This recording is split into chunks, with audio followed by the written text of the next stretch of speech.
Hi everyone, welcome to the A22 end of year roundup. It is great to be with you. My name is James and I am joined by Rachel.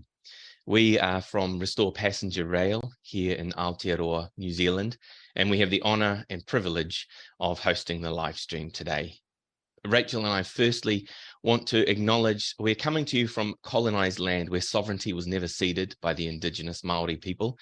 And we'll start the session and end the session with a karakia, which is like a prayer to help bring us all together and settle us into the meeting. Whakataka te hau ki te uru, whakataka te hau ki te tonga, kia mā kina ki uta, kia mā taratara ki tai, e hi ake ana te atakura, he tio, he huka, he hauhu, di he mauri ora. Cease the winds from the west. Cease the winds from the south. Let the breeze blow over the land. Let the breeze blow over the ocean. Let the red-tipped dawn come with a sharpened air, a touch of frost, a promise of a glorious day. Now I'll pass it over to Rachel. I would like to introduce our first speaker. Helen is one of the co-founders of Våtmarker, Restore Wetlands from Sweden. She's a teacher, mother of 3, and she lives in the south of Sweden. Helen's been very active in Extinction Rebellion before the A22 and Restore Wetlands, initiated and carried through some of the bigger mass actions in Sweden, as well as a collaboration between Extinction Rebellion Norway, Denmark, and Sweden in the Nordic Rebellion. Over to you, Helen. Thank you. I am, and everyone who is engaged in Återställ Våtmarker, very happy and honored to be here tonight. So thank you for being invited. So Återställ Våtmarker, or Restore Wetlands in English, started almost 1 year ago. We met up in the shabby, dark cellar and said, okay, let's start a revolution. And here we are today, weeks and months of hard work, day and night. Soon time for a well-deserved week off, I guess. Well, so it's been a year of great success and some setbacks and backfires. And this is our story. And it is a pity that there isn't time to tell you all the intriguing, completely crazy, and sometimes scary, humoristic stories we've been through. It's been the most incredible year in my life anyway. So, Restore Wetlands, Återställ Våtmarker. Such an odd, completely weird demand. Hardly anyone ever heard about wetlands before some ordinary, very concerned, dedicated people sat down on the highways in these yellow reflective vests with blue and yellow banners. And now that banner has shown up in hundreds and hundreds of articles, national and local newspapers, on television, and football matches, and different events such as Swedish Idol, a TV show that is held dear by the public and seen by millions in Sweden. Well, and today we are delighted and very content to have our demand in our campaign name. It worked. We can say that with certainty and with conviction. And since drain wetlands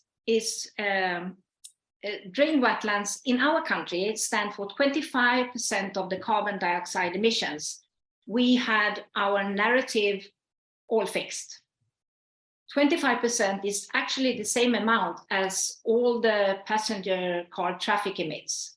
And besides that, restoring wetlands secure fresh water supplies, secures against wildfires, protects against floods, and increases biodiversity. And peat, harvested from drained out wetlands, burned in heat plants, or used in planting soil, is the worst thing. Peat is a fossil fuel. It's worse than oil.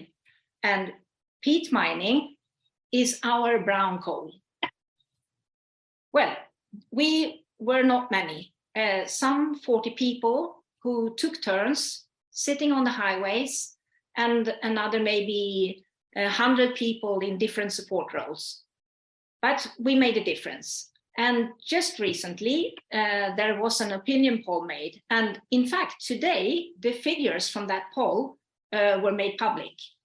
And the results are quite remarkable. 75% of the Swedish population now think it is important to restore wetlands. And I swear God, a year ago, most people, they didn't have a clue about wetlands. And the poll also shows that Året, Våtmarker now has 61% of name recognition. So we are rather thrilled. But we had some setbacks.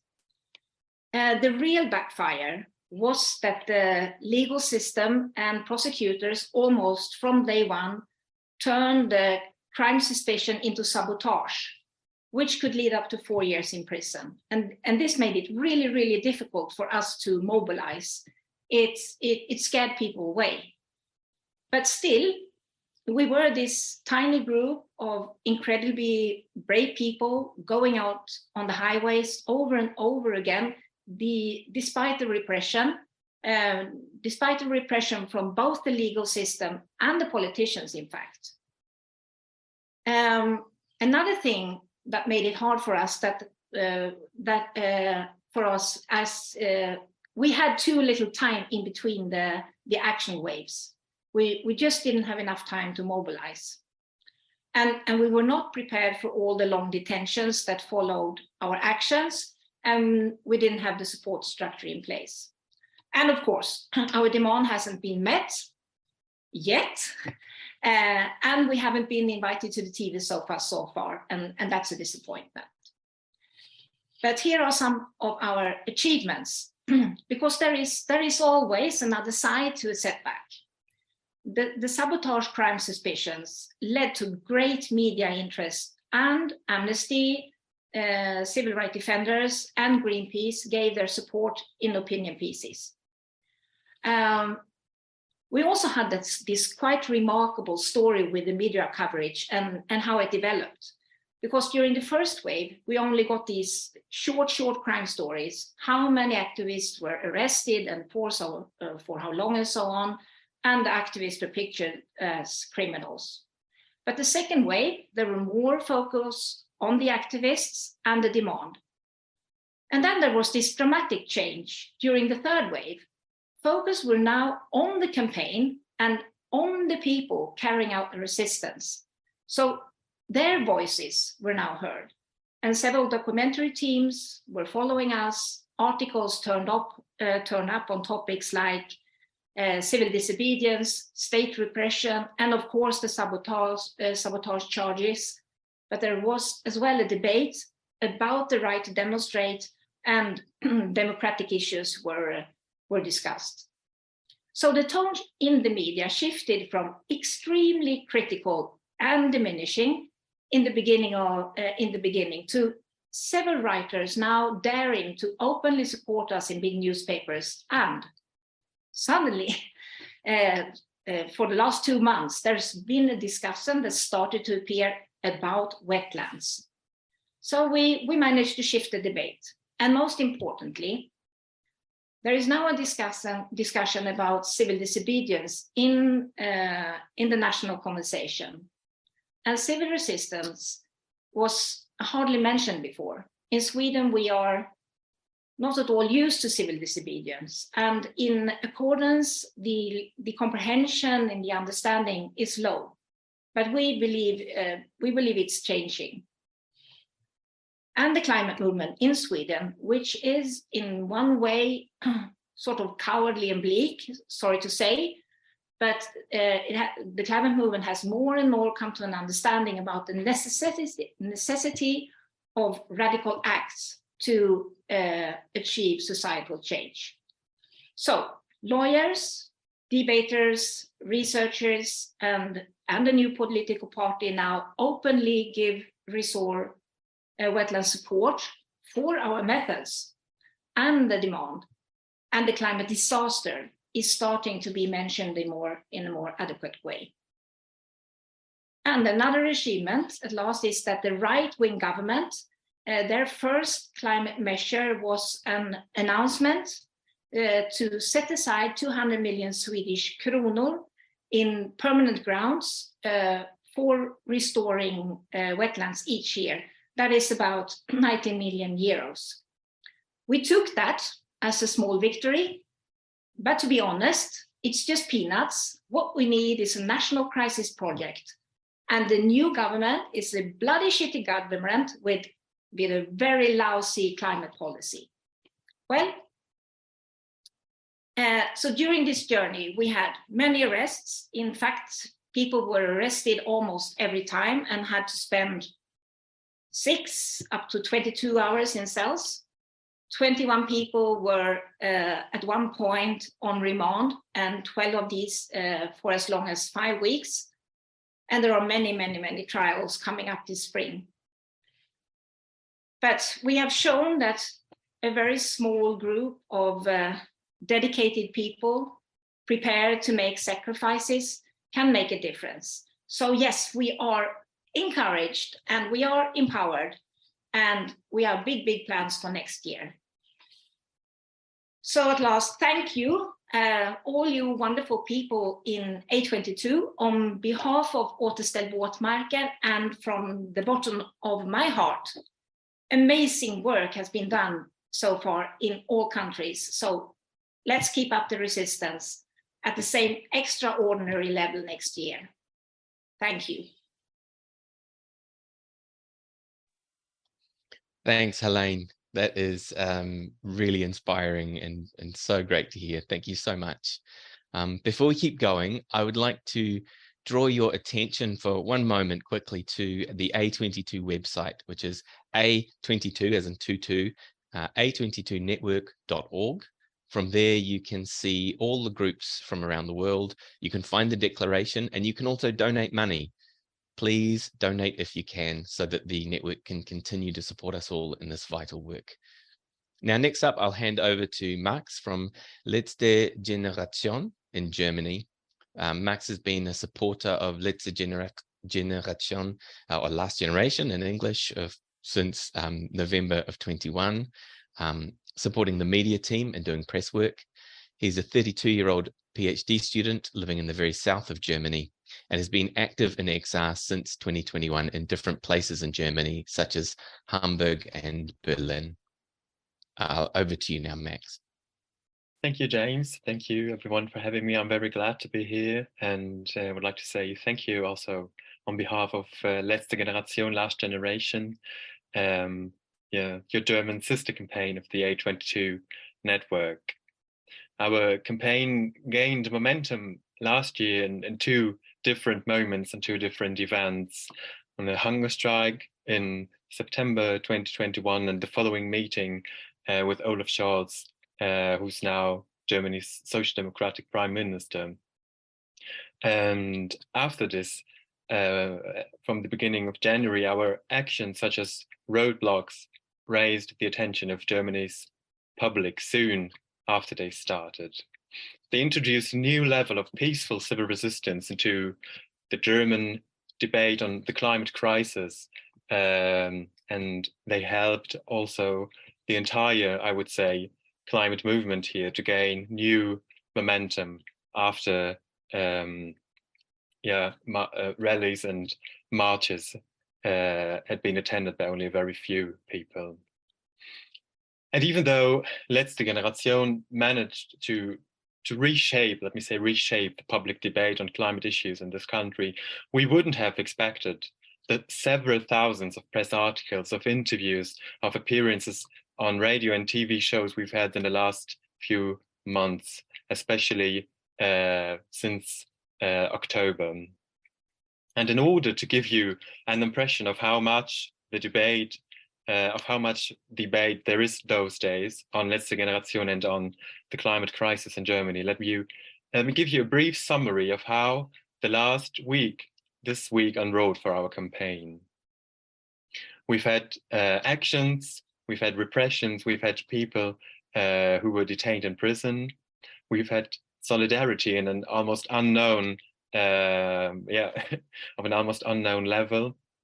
And we've been covered quite well by media coverage all over the country. So this week for us started with, I would say, a critical moment, because 11 houses of supporters of Last Generation were raided on Tuesday morning, which surprised many of us. Most of them were involved, had participated in direct actions on fossil fuel infrastructure this spring. In one federal state of Germany close to Berlin. And public prosecutors from this region started to carry out investigations against Letzte Generation. They are investigating our campaign for criminal organization, as they say. It is very unlikely that these investigations will lead anywhere. But we see that this is at the moment the most powerful means of repression that public prosecutors have, and shows us that there is, they seem to perceive a lack of action, of possibilities of action against our non-violent or direct actions we take. Those investigations for criminal organizations allow them further means of repression, such as house raids, which they are likely to carry out also in the future.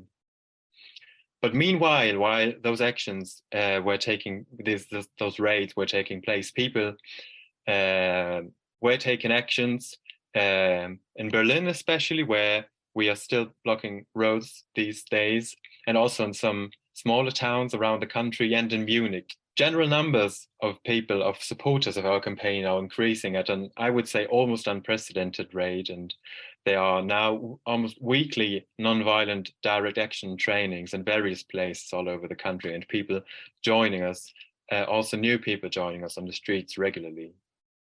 We've been doing roadblocks in Munich several times, and people went into prison afterwards, because there is a law in Bavaria allowing people, allowing the police to imprison people for up to 30 days in, as they say, preventive custody, so to prevent them from crimes in favor of, against the climate crisis.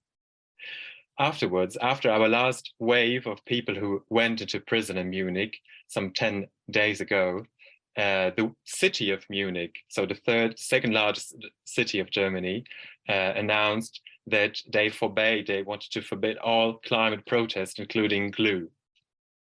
So mocking this, two people of Letzte Generation this week blocked a road in Munich and spilling paste all over themselves and the road. So in order to mock try of the city of Munich to get climate activists out of the city. There are still these next few days until Christmas, roadblocks and other direct actions in Berlin almost daily, and even in Bavaria, which might bring people into prison, into preventive custody over Christmas in Bavaria, which will raise even more public debate on its right to imprison climate activists, and whether it's not better to to take serious what they are demanding, as we do free or cheap public transport and a generous speed limit on German motorways. Right now, there are still 2 people in prison until January 5th in Bavaria in preventive custody. And media attention on this is very high. So many journalists are asking us and are asking them who are in prison why Bavarian government acts like this. All those repressions and all the action taken by us has led to an enormous amount of solidarity these last few days, especially the people being in prison and the house raids. By chance, I don't dare to say luckily, but it was by chance, a few days earlier, houses had been raided of right-wing extremists in Germany who had been planning a coup. This happened a few days before houses of Letzte Generation members were raided. And several of them, of the right-wing extremists, were arrested and arms were found. Now, public attention was enormous on this issue, and only a few days after, the house raids against Letzte Generation fell into this moment where everyone was aware that there was a veritable danger on the one side, so the right-wing extremist who had been arrested and who had weapons and who planned to take members of parliament as hostages in order to make Germany a kingdom again, having already chosen their future king. And on the other side, houses of climate activists were raided. There were house raids against Letzte Generation, who provoked, I would say, an outrage of many people. Many people were outraged with this, saying that, well, all that the police had found in the Letzte Generation members' houses were some superglue and some leaflets, and so no weapons, as they had found in the houses of the right-wing extremists. In addition to this, conservatives and right-wing politicians and media remained silent for a certain period of time on the planet coup, and belittled the plans of the right-wing extremists, whereas they hailed the raids against Letzte Generation. So we see that on one side, repressions are starting to become more severe, but solidarity has been shown by a multifaceted number of groups all over the country. So almost all different groups of climate activists, as Fridays for Future, which is really big in Germany, and Länder, another group of climate activists who want to shut down all coal power stations in Germany. Many NGOs, the public, the media, all of them have shown solidarity after this. There were many marches and rallies in solidarity with Letzte Generation, even tonight, and in various places all over the country, not only in Berlin and Munich and Cologne, but also in smaller places. So all this lifted us, I would say, to a new level of media attention, especially the point that almost every politician was forced, I would say, to say something about houses being raided by right-wing extremists and climate activists at the same time, which made it extremely ridiculous that houses were raided by climate activists who only had super glue at their homes. Because of the house raids, we appeared another few times on the biggest German TV news, which previously hadn't happened as often as these last 2 months, I would say. And on Thursday again, we blocked all the entrances of the garage of the German parliament in Berlin, hindering the politicians from entering the garage, and then standing outside parliament and confronting them and asking them when they would finally take action on the climate crisis, when they would introduce a general speed limit on German motorways, which also went kind of viral afterwards, mostly because of the very flat answers some of the top politicians of Germany gave to the polite questions of Letzte Generation supporters in this issue. So globally, I would say a bit more than 1 year after we started our campaign, things are going very well, and the mechanisms, solidarity at the one hand side and repression on the other hand side, are working out pretty well to raise the public's attention on the issues, on the demands the questions we are raising, on the demands with which we are addressing Germany's politicians. And we are looking forward to 2023 with all our sister campaigns of the A22 Network. Thank you very much. Thank you, Max. It's really interesting to hear about that dance between action and state repression and solidarity works in practice. So I'd like to introduce Thibaut, who's a co-founder of Renovation in France, which started about a year ago. Prior to this, he was involved with its Extinction Rebellion, pioneering the Rebellion of One campaign in France, where ordinary citizens sat in the middle of busy roads to express their fears with climate and ecological collapse. Thibaut is an urbanist, now dedicated full-time to this A22 campaign, where he sits in the strategy circle and runs the National Mobilisation Working Group. Over to you, Thibaut. Thanks, Rach. So, hey, everybody, I'm Thibaut. I work for the French campaign Renovation. I think the freshest news is that we've just finished our team seminar, and there were over 60 people who came to spend about 2 days in a remote village in the south of France. So pretty motivated people, and it was it was super. Was very lively and beautiful to see all those people together. Many of them working full time or part time for this campaign. So yeah, basically things have gone pretty fast. We created the campaign less than a year ago, and now we are at the end of the third iteration, which brought about 300 people on the road. But we've run over 200 public talks where we had about 2,000 people coming to listen to our talks, and this is the most recent chart. So as you can see, it's been growing exponentially, and now it's going back down. But we really see that the more actions we do, the more people come, and it's been really exciting to see 50, 60 people coming to some of our talks in Paris. We've also run about 4 to 5 trainings per week, and which means that we trained over 400 people over the last couple of months, and people tend to be very happy about those trainings. As for the rating, we've been doing a lot of leafleting, not so much actually, but some of it. But most people come through the social media and the different media hits that we reach through our mediatic actions. Then we do actions like all of you. And just to give you an idea, we did about 35 actions over the last 45 days. We've now just come to an end of our iteration. We're going to take a couple of weeks break with Christmas, and then we'll start again at some point in 2023. We've had about 300 people almost signed up, participating to arrestable roles. And then we did 8 actions, which we call media hit actions, and 2 big gatherings. So those are some pictures from some of the actions that we did, that we tried. Some of them failed, some of them succeeded. We interrupted a football game.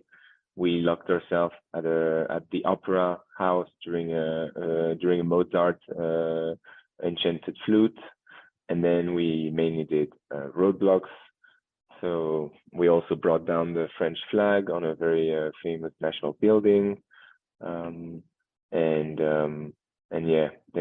we also interrupted rugby games. So we've been trying to be creative with the different kind of actions we can do.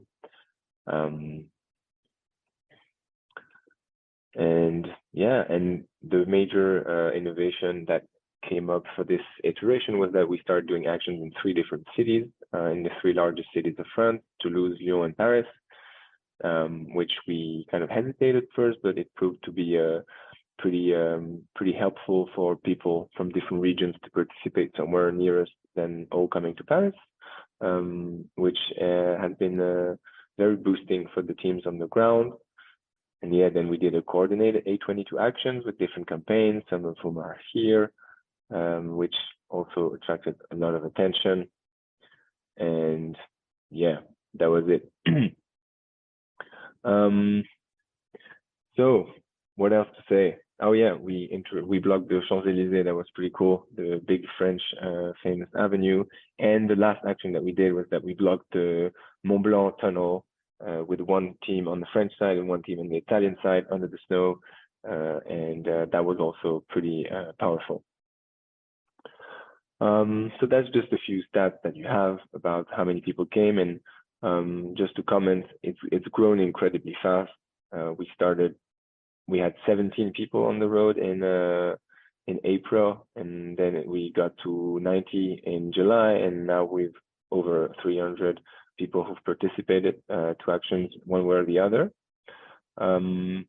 We've become probably the main climate campaign, the most followed climate campaign in France in a couple of months, and we have over 18,000 people following us on Instagram, and we've had over 1,000 mentions in online and articles, which is about 30 per day, and about 268 mentions in on television and radios on live, which is pretty crazy, and a bunch of stuff on Twitter, etc., etc.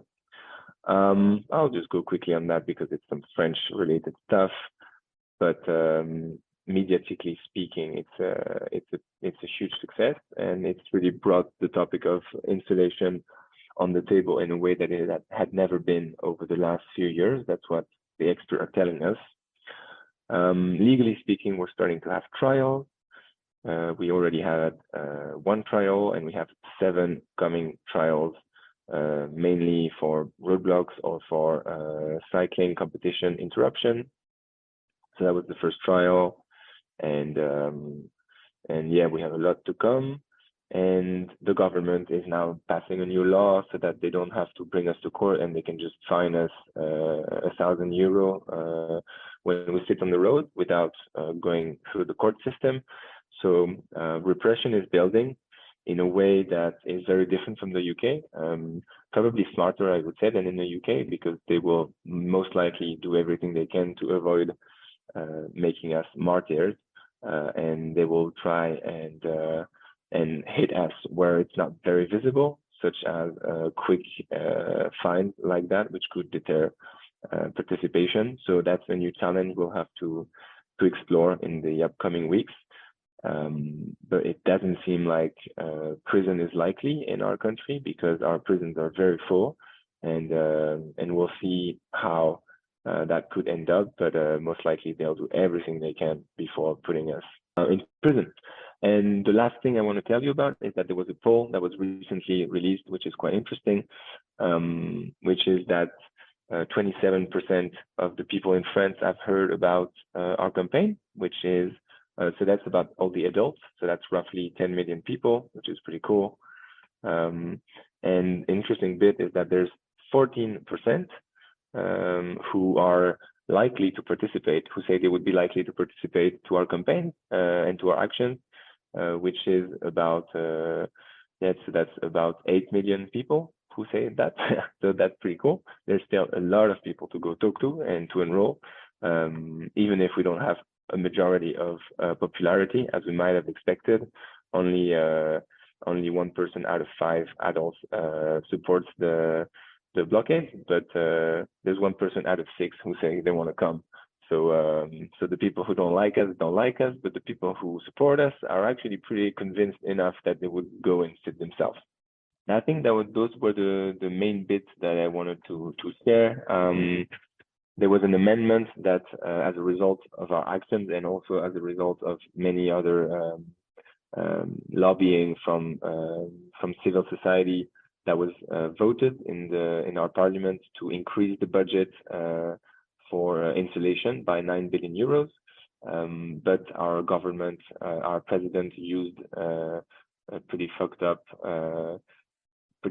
measure to basically bypass our legislative assembly. So it didn't pass, but it got close, and we were pretty excited by this. Yeah, I mean, people have to react to what we do.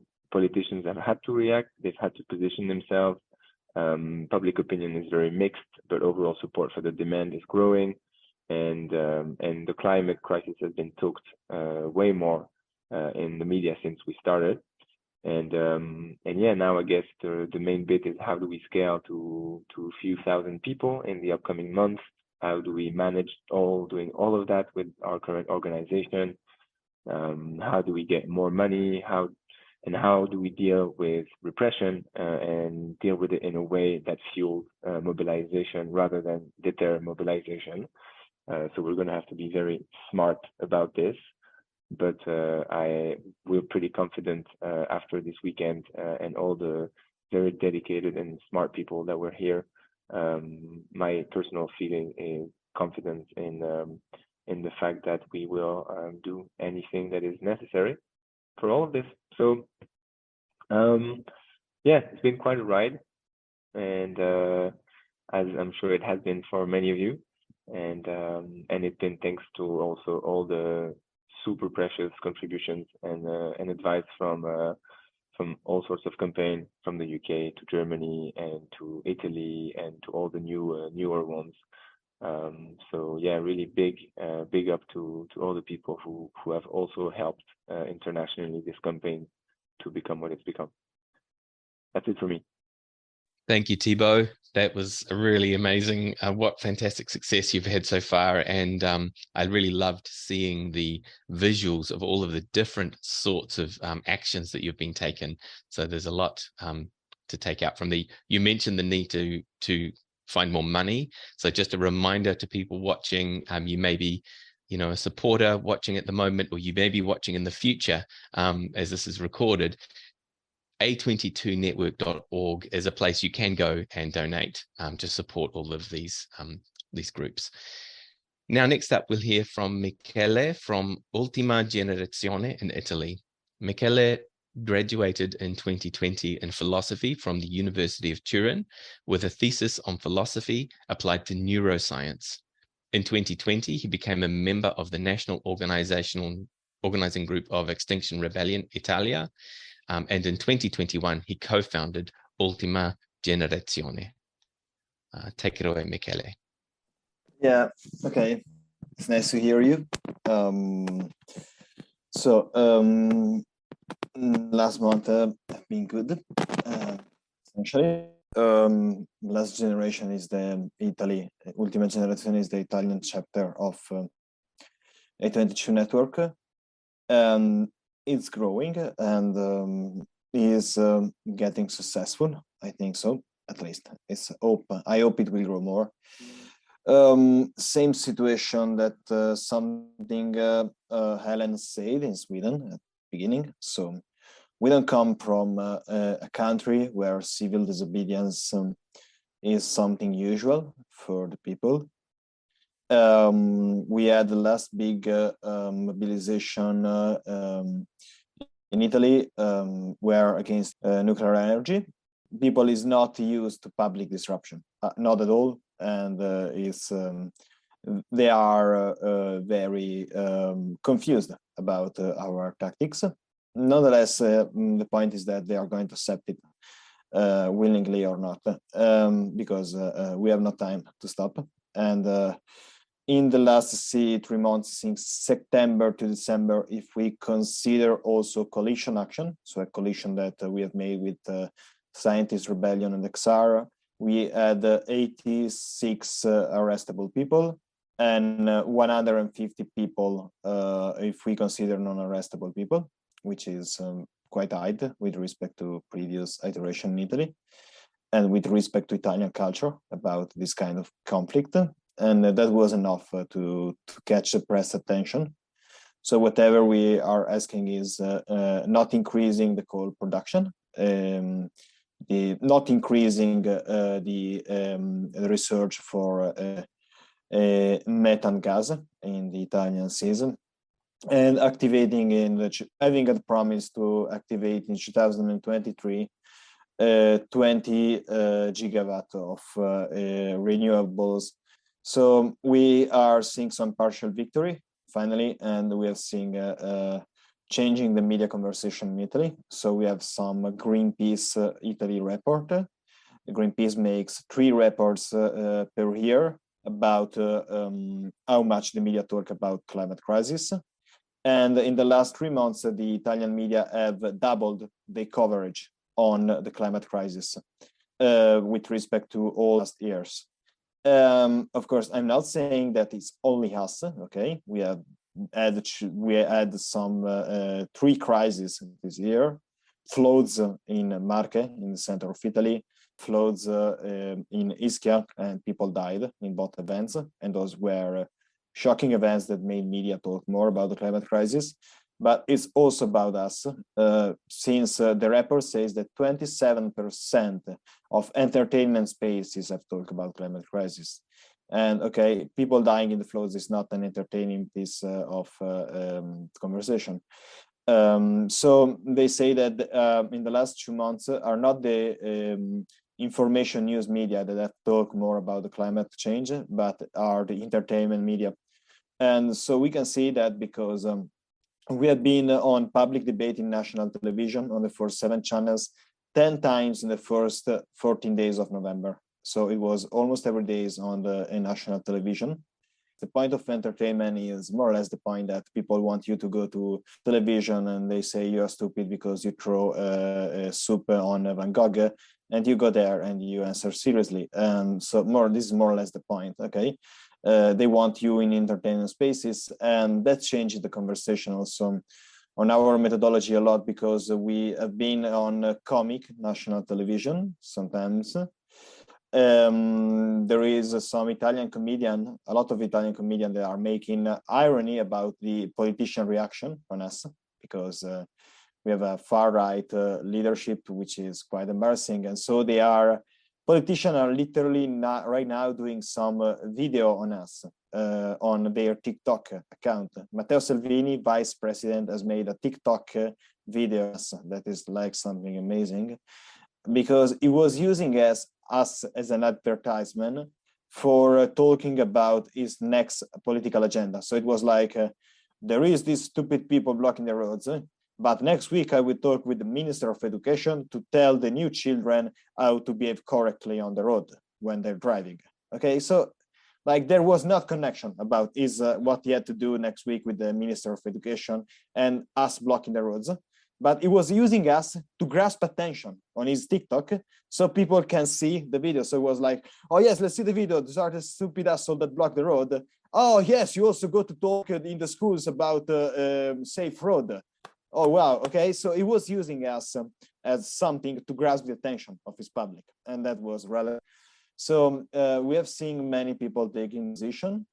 Of course, the Prime Minister of Italy, as also Giorgia Meloni, has made many tweets on us saying that we are not good people and all of this kind of stuff. The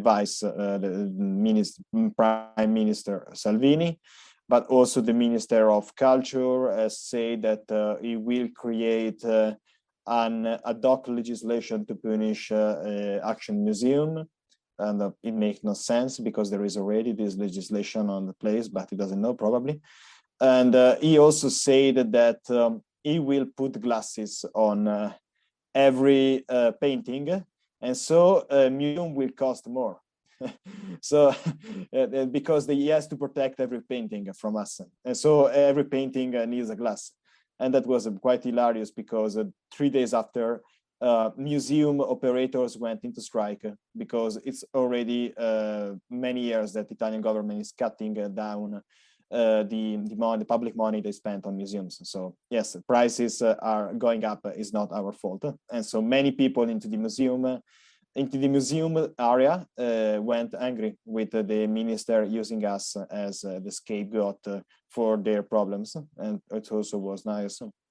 Anyway, we have a public television speech in which Luca Mercalli, which is one of the most famous scientists, is like the symbol of science in Italy right now, said that he is willing to consider to come with us, and we are working upon it.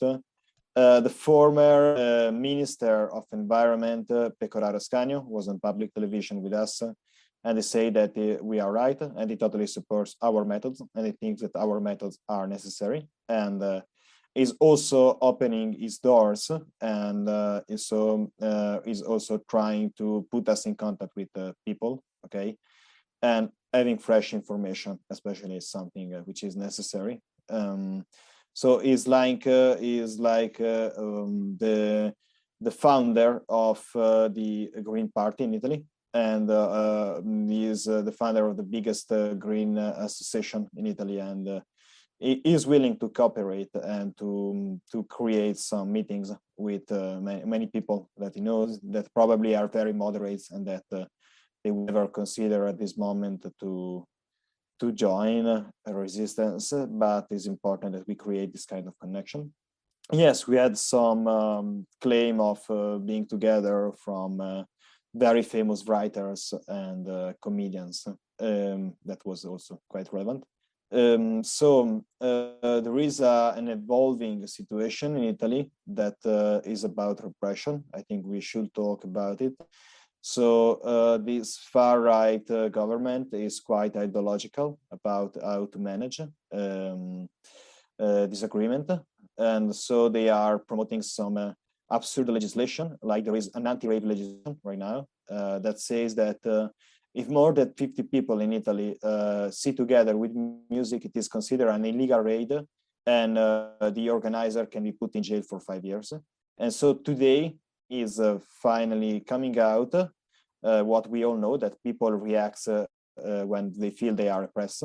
And so there are some rave revolution around Italy. And so there were 500 people in Rome, 10,000 people in Bologna right now that are marching and dancing and blocking roads at the moment.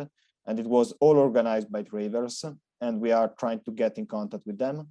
There is a raver that is Italian that is very careful about climate. And so we are trying to use this topic, because now when you talk about raves, people in Italy pays attention to the topic, because it's not about rape, it's about repression, about repressing everything. That is what this stupid far right is doing, because it's what they will kill them, essentially. And yes, we have seen these tactics during the period we were in action. We have seen the similar tactics taken by bigger groups. So there were 20,000 people blocking a motorway in Bologna for 1 hour. Okay, it was soft, but it was very well participated. And then we have seen Fridays for Future painting banks and buildings in Memphis during the strikes in Italy. And we have seen some Fridays for Future doing an action museum, not throwing a soup, but they were entering the museum and taking out the banner, and they had an aggressive reaction from the public because they were associated to us. Okay, and of course we have not people doesn't love us, but some Fridays for Future, even if it was obvious they would have had a bad reaction because people associated this kind of action with us, they accepted to make an action museum. It was a soft action, but of course it was something that was disturbing the public, and they were not applauded, they were insulted by the public. And it was nice to see that they were also wanting to do that. And this is very important according to me. Some left-wing students have blocked a major road in Milan against the rave legislation, against the rave repression legislation. And this is very important because radical left-wing, especially in Italy, has this very defensive methodology of we occupy something and we close ourselves into something, and they never confront with the public. And so that was a very well-built action. It was a dilemma action because they were blocking the road in 49%. So the rave legislation activates with 51%. So they were doing that in 49%. And it was a non-violent block. They were sitting down and they were singing and clapping hands. And it's not something usual in radical left at all in Italy. We have the complete opposite model of clashing with the police. And so it was nice because it really was that our methodology is passing into bigger groups, and we had a chance to talk with them afterwards and saying, hey, we are here to help you. And they say, yes, of course, we were inspired. And so that was nice. Anyway, on the legislative side, so we are saying not increasing the coal production, and the coal production has increased 57% this winter. This autumn, winter is still going. So it's quite very bad. About the gas, about the fact that the Italian government is claiming to extract more gas from the Adriatic Sea, principally. I think we made the point, especially with our television debates, because we had more articles saying the reality. The reality is that there is almost no methane in the Adriatic Sea, and it is stupid. Okay, it is completely stupid to go to drill the sea right now, because we have 1 year energy we can take from the sea in Italy. So we really have to shift to cheap renewable energies. And I think we made the point, and there was an opposition that is rising. So there are there is a lot of people which is internal to the second right-wing party, which is saying we don't want that, we don't want more drilling. And there is a lot of major in local areas, especially in the Veneto region, which are say, we don't want this. And so I think we made the point, I think there are a lot of articles recently that says the truth about the numbers, because the government says we need this gas methane because we are running out of gas from Russia. The reality is that if we drill 12 years, we can gain 1 year autonomy, energetic autonomy from gas. So really there is nothing. And this data came out on the newspaper much more recently, and there is a lot of people that knows that. What is important is about renewables, especially sun and wind. We were asking the government to pledge to increase the production of 20 gigawatt in 2023. And actually, we have made more than half than this. So recently, the government has unlocked, which is mean they have finished the bureaucratic procedure of authorization, almost 20. And we were asking 20. They finished almost 20, unlock. And we don't know how much of them will be actually activated. About these more than 18. We know that 9.6 will be activated in the first 6 months for a dialogue with the former Minister of Environment. So we are quite sure to have good information from that. So this is more than 1,000 times faster than the last 10 years average in Italy. And this is at this rate, we will go over, if we keep this race, we can go over the European agreement we have about the quantity of electricity that we can make from renewable in 2030. So if Italy keeps this rate, the rate of the last 2 months of 2022 in unlocking and activating, we can do that. Okay, we can go in agree. We can respect the European agreement and even make better if we go on with that. And so I think it's very probable that we are going to create new demands and start a new campaign. Since coal is not a problem, we start this quantity of renewables. Gas is something that we made a point. I think that this challenge will go on for 2 years. So I think there is a lot of consensus about this, not something that we have to do. And we have almost reached more, we have reached more than half of the renewable demand. So it's probable that we are going to make a more comprehensive demand on how much public money are used in fossil fuel. And I think it's probable we are going to ask very soon of stopping public money in fossil fuels. And yes, so very probably this campaign that started in May 2022 has been finished, and something new has to start right now. So yes, I pass. The common theme I'm hearing coming through is the difference in how the different politicians react, depending on whether you have a left-wing, a right-wing government. Sometimes allows a the other theme that I've heard coming through is that this works.